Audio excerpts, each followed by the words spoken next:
मुख्यमंत्री डॉक्टर मोहन यादव इंदौर में बीजेपी के कार्यक्रम डॉक्टर भीमराव अंबेडकर सम्मान अभियान में शामिल हुए। उनके साथ भाजपा की राष्ट्रीय अध्यक्ष और राजस्थान की पूर्व मुख्यमंत्री वसुंधरा राजे भी साथ आई। कार्यक्रम में कैबिनेट मंत्री कैलाश विजयवर्गीय, तुलसी सिलावट, महापौर पुष्यमित्र भार्गव, विधायक रमेश मेंदोला, राज्यसभा सांसद कविता पाटीदार, इंदौर संभाग प्रभारी राघवेंद्र गौतम समेत अन्य जनप्रतिनिधि भी मौजूद रहे। भाजपा के राष्ट्रीय उपाध्यक्ष वसुंधरा राजे सिंधिया ने कहा कि कांग्रेस ने बाबा साहब अंबेडकर को लेकर देश की उपलब्धियों का श्रेय लिया, लेकिन तत्कालीन शासन में बाबा साहब को वह लोकप्रियता और सम्मान नहीं मिल पाया। उनके कार्यों का सही मूल्यांकन नहीं किया गया। पूरी दुनिया में दलितों के अधिकारों के लिए जितना कार्य बाबा साहब ने किया, उतना किसी और ने नहीं किया। दुर्भाग्यवश उन्हें वह सम्मान नहीं मिल सका जो उन्हें मिलना चाहिए था। ऐसे में हमारी पार्टी ने बाबा साहब अंबेडकर सम्मान समारोह के रूप में 10 दिवसीय कार्यक्रम आयोजित करने का निर्णय लिया। असली पहचान तब होती है जब वह कुछ अलग करता है। जब कोई व्यक्ति कुछ अलग करता है तो सबसे पहले उसी पर उंगलियां उठाई जाती है, चाहे वह कितना भी पढ़ा लिखा क्यों न हो। बाबा साहब सिर्फ दलितों के नहीं बल्कि हम सभी के नेता थे। बाबा साहब ने कहा था कि पढ़ाई बेहद जरूरी है। आज के समय में अगर आप सोचते हैं कि बिना पढ़े लिखे ही आगे बढ़ सकते हैं तो यह संभव नहीं है। आज का दौर तकनीक का है। भले ही उस समय टेक्नोलॉजी नहीं थी, लेकिन तब भी उन्होंने यह बात कही थी, पढ़ोगे लिखोगे तभी आगे बढ़ोगे तो समाज में आपका सम्मान भी बढ़ेगा। वहीं मध्य प्रदेश के मुख्यमंत्री डॉक्टर मोहन यादव ने कहा कि हम बाबा साहेब के बताए हुए सिद्धांतों पर चल रहे हैं और मध्य प्रदेश उसी के अनुरूप कार्य कर रही है। उन्होंने कहा कि बाबा साहब का कांग्रेस ने हर समय तिरस्कार किया है। उन्होंने कहा कि कांग्रेस ने बाबा साहब अंबेडकर को संसद में नहीं पहुंचने को लेकर उन्हें चुनाव हरवाने की कोशिश की थी। साथ ही उनकी मृत्यु पर उनका अंतिम संस्कार दिल्ली में नहीं होने दिया और उनके परिवारों को उनका शव सौंप दिया गया था। बड़ी मुश्किल से उनके परिवार के सदस्य उनके शव को मुंबई लेकर रवाना हुए और वहां अंतिम संस्कार किया। जवाहरलाल नेहरू ने उन्हें कभी भी राजनीतिक मुख्यधारा में आने नहीं दिया था। अपनी इतनी बड़ी रियासत अगर सबसे पहले सरदार वल्लभ भाई पटेल को बुला करके देने की हिम्मत की, यह हमारे महाराज शिवाजीराव जी के लिए जोरदार अभिनंदन को लिए। सच्चे अर्थों में उस भाव के आधार पर उन्हें जीवन जिया है।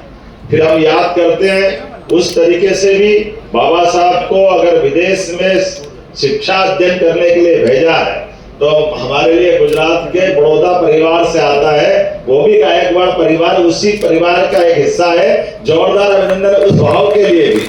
बाबा साहब के लिए हम अगर उनके जीवन के विभिन्न प्रकार के अलग अलग प्रसंगों को देखें तो उनके जीवन के प्रसंगों से, उनके लिए गए निर्णय से, उनके एक एक कदम से सच में कभी कभी हमको लगता है कि बाबा साहब के लिए और समाज का भी प्रेम देखो। आज जिस बात को लेके बाबा साहब ने अपनी यात्रा प्रारंभ की, सच में उनका सरनेम तो सकवाल था। कोई सकपाल भी कहता था, सकवाल भी था।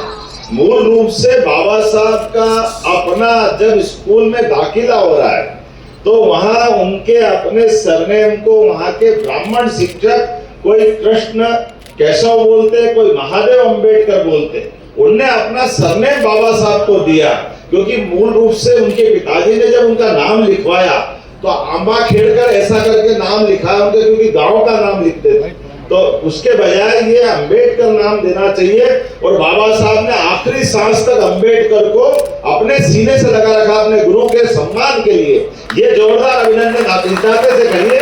ये हमारे उनके जड़ों से जुड़ने का वो अपने आप में परिचायक हो सकता है। जिस बात को लेकर बाबा साहब ने अपने जीवन की यात्रा 1927 में प्रारंभ की, अपने पेयजल पर सबका अधिकार हो सकता है, इसको जाति की व्यवस्था से नहीं जोड़ सकते।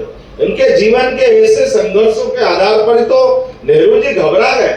नेहरू जी अपने पिताजी की विरासत के बलबूते पर बने थे, लेकिन मूल रूप से भारत की जड़ों से नहीं जुड़े थे। इसी के कारण से नेहरू जी के जीवन में सदैव एक पता नहीं उनके प्रति क्या भाव था, और वो दुराभाव इसलिए न कह सकता हूं कि वो दुराभाव के कुछ प्रमाण भी दिखाई देते हैं। नेहरू जी ने कोई उनको मंत्रिमंडल में ला करके एहसान नहीं किया। वो तो पहले वाइसराय जी के अपने मंत्रिमंडल में थे, उनकी योग्यता थी, वो पहले से थे। फिर आगे बढ़ के देखें, अंबेडकर जी ने जिन विषयों को अपने अध्ययन में, उनके जीवन में धरा, उससे हटा करके उनको काम देने का प्रयास किया। यहाँ तक कि जब सबने मिलकर तय कर दिया कि संविधान सभा के अध्यक्ष अंबेडकर जी बनेंगे तो उन्हें टाला उस विषय को। नेहरू जी ने 1 बार, 2 बार, 3 बार जब टला नहीं, सबने मिलकर निर्णय किया। डॉक्टर राजेंद्र प्रसाद जी बीच में पड़े, उन्होंने कहा इससे अच्छा कोई नाम नहीं हो सकता है, अंबेडकर जी को ही बनाना पड़ेगा, तो मजबूरी में अंबेडकर जी को बनाया। लेकिन आप देखो कैसी दुर्भाग्य की बात है, जिस अंबेडकर जी के जीवन में वो अंग्रेजों के शासन काल में चुनाव जीत के आते थे,